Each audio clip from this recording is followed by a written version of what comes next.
बिस्मिल्लाहिर्रहमानिर्रहीम। अस्सलाम वालेकुम नाज़रीन, आप यूट्यूब चैनल देख रहे हैं, मैं इमरान खान। करनी चाहिए थी इमरान खान साहब से मुलाकात की, ये सवाल उठाया जाता है, इसका जवाब वो नहीं देते।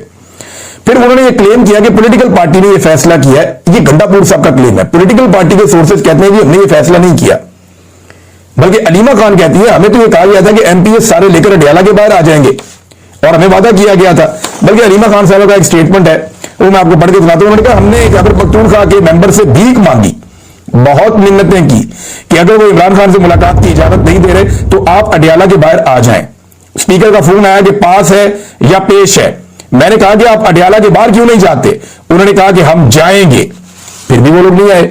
अब ये अलीमा खान साहब का स्टेटमेंट है।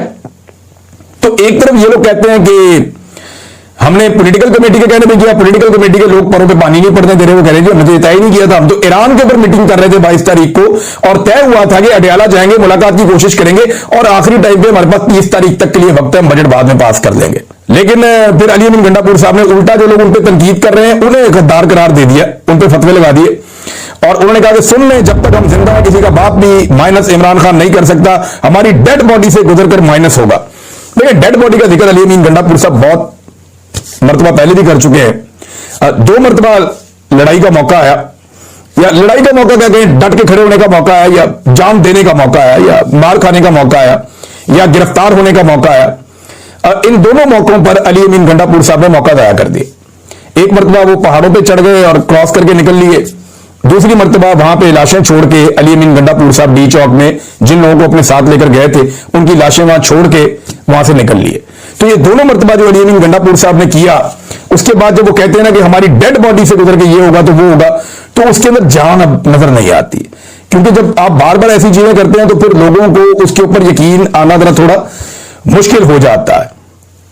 मुराद सईद साहब का भी एक ट्वीट है इस सिचुएशन में।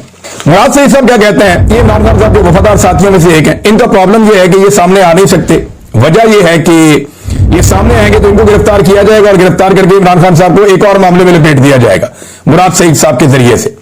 ये चंद लोग ऐसे हैं जिनको पकड़ा जाएगा और पकड़ के इमरान खान साहब पे उनके साथ मुकदमे बनाए जाएंगे। वो इमरान खान साहब की नई मुसीबत बन जाएगी। उसमें एक मुराद सईद है, कासिम सूरी है, ये एक दो और लोग हैं पाकिस्तान से बाहर है, पाकिस्तान के अंदर। इन लोगों के लिए प्रॉब्लम है कि इनकी गिरफ्तारियां इमरान खान साहब भी नहीं चाहते कि इनकी हों, नए मामला और मसाइल पैदा हो जाएंगे। अब मुराद सईद कहते हैं कि जब इमरान खान की वादे हदायत मौजूद हो तो वही पॉलिसी है, इस पर अमल दरामद सब पर लाजिम है। इमरान खान की हदायत की मौजूदगी में किसी के बयान की क्या जरूरत बाकी रह जाती है, और जब खान की हदायत से रोगर्दानी हो सकती है तो मेरी क्या हैसियत है। ये इनके ऊपर तनकीद हो रही है, आप क्यों नहीं बोलते, ये क्या हो गया, बजट पास हो गया। उन्होंने कहा मेरी हैसियत क्या है, जब इमरान खान की बात नहीं मानी तो मेरी बात क्या माननी है। एक्चुअली वो ये पैगाम दे रहे हैं।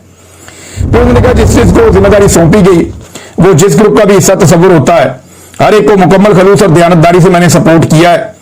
और मिनरल बिल से लेके बजट से लेके एहतजाजी तहरीक तक हर जगह पे वो बता रहे हैं जी कि उन्होंने आवाज उठाई है और जो कुछ अपनी बिसात में था वो कहते हैं जी मैंने किया जितना मैं कर सकता था। बार बार तफसील से बयान कर चुका हूं। और जिनकी ये सोच है कि मैं किसी घिनौनी उम्मीद पर छुपा बैठा हूं, तो टाउट सहाफियों के बयानात की गवाही है कि उनके मालिकों को क्या दरकार है। फिर आखिर में एक जुमले में ये मैंने पहले बात की है ना, उसकी तस्दीक की मुराद सईद साहब ने कि मेरे कंधे पर बोझ सिर्फ मेरे सर का नहीं है। बस ये इतनी सी बात है कि अगर गिरफ्तार किया जाता है मुराद सईद को तो लपेटा जाएगा इमरान खान को। इस तरह और लोग भी हैं जिनमें अगर कासिम सूरी को गिरफ्तार किया जाता है तो गद्दारी का मुकदमा चला के आइन से बगावत का या आइन शिकनी का, उसमें इमरान खान साहब को लपेटा जाएगा। इस पर आपको याद होगा कि काजी फायद ईसा साहब बड़े गर्म थे कि पकड़ो जी कासिम सूरी को पकड़ो, इसको पकड़ो। 2-4 लोग ऐसे हैं जिनमें इमरान खान साहब को लपेटने की कोशिश की जा सकती है। बाकी लोग जो है वो ज्यादातर कंप्रोमाइज हो गए थे, उन्होंने अपना मौके भी तब्दील कर दिया, लिहाजा उनकी बचत हो गई। नाज़रीन, शहजाद अकबर साहब ने जो है वो खबरदार किया अली अमीन गंडापुर साहब को और उनकी फैमिली के अरकान को। उन्होंने कहा कि अगर इमरान खान साहब ने आपको फारिग कर दिया ना तो फिर आपको एस्टेब्लिशमेंट भी मुंह नहीं लगाएगी, क्योंकि इमरान खान के साथ आप रेलिवेंट है तो एस्टेब्लिशमेंट को आपकी जरूरत है। जब आपको फारिग कर दिया और इमरान खान किसी और को सामने लाएगा तो फिर एस्टेब्लिशमेंट उसको मुंह लगाएगी, उससे बात करेगी और सेक्टर कमांडर वगैरह भी आपका फोन नहीं उठाएंगे, ये शहजाद अकबर साहब ने कहा। और उन्होंने कहा कि खैबर पख्तूनख्वा की हुकूमत बचाने की आप बात करते हैं तो इमरान खान साहब को खैबर पख्तूनख्वा की हुकूमत से कोई टके का फायदा नहीं है, और हुकूमत है कौन सी, आपकी इख्तियार है कोई नहीं, इमरान खान को टके का फायदा नहीं है। तो ये बड़ी सख्त बातें हैं जो शहजाद अकबर साहब ने खैबर पख्तूनख्वा की हुकूमत को बताएंगे। जनाब इजी हो जाए। नाज़रीन, पहले आपको मैं आज का एक बहुत बड़ा लतीफा सुना देता हूं, और ये बड़ा जबरदस्त लतीफा है, इसको अगर आप सुनिए। इलेक्शन कमीशन ऑफ पाकिस्तान का जो ऑफिशियल अकाउंट है, यहां से एक ट्वीट होता है, वो बताते हैं कि हमने जनाब एक मीटिंग की है और हम मदरसे में गए, वहां पे हमने बच्चों को बताया कि वोट डालने की अहमियत, वोट कैसे डालने और कैसे करना है। ये इलेक्शन कमीशन के कारनामे चेक करें आप। पूरे पाकिस्तान के इलेक्शन का बेड़ा गर्क करके बट्ठा बिठा के सबसे बड़ी पॉलिटिकल पार्टी का इंतखाबी निशान छीन कर अभी तक मखसूस नशिस्तें नहीं दे रहा, और जाके मदारिस में बच्चों को बता रहा है कि जनाब बदीन में कि जनाब आपने वोट कैसे डालना है। अंदाजा करें आप, इलेक्शन कमीशन ऑफ पाकिस्तान का जो असल काम है वो काम इलेक्शन कमीशन ऑफ पाकिस्तान ने नहीं किया। पाकिस्तानियों को सारा पता है, सारा शऊर है, सोशल मीडिया पे हर चीज मिल जाती है। इलेक्शन कमीशन ऑफ पाकिस्तान सिर्फ साफ और शफाफ इलेक्शन करवाए, जो उसका काम है वो काम नहीं किया। इस किस्म के लतीफे ये लोग कर रहे हैं। पाकिस्तान के अंदर तो एक और खबर है नाज़रीन, और ये इंतहाई अफसोसनाक खबर है। मैं मिफ्ता इस्माइल साहब ने इसके बारे में बताया दोबारा से, बार बार ये खबर हम आपके सामने रखते रहे हैं। और जिस वक्त ये चीनी को पाकिस्तान से बाहर भेज रहे थे, हमने तब भी आपको बताया था कि ये दाव मार रहे हैं, इसमें कमीशन खाएंगे, पैसा बनाएंगे, फिर इनको चीनी वापस मंगवानी पड़ेगी। अब मिफ्ता इस्माइल साहब कहते हैं कि चीनी की इस वक्त जो कीमत है रिटेल, वो 210 रुपए फी किलो है, और अब इस कीमत से 80 रुपए फी किलो या 61% ज्यादा है। यानी जो कीमत इसकी होनी चाहिए थी उससे 80 रुपए किलो महंगी चीनी इस वक्त बिक रही है।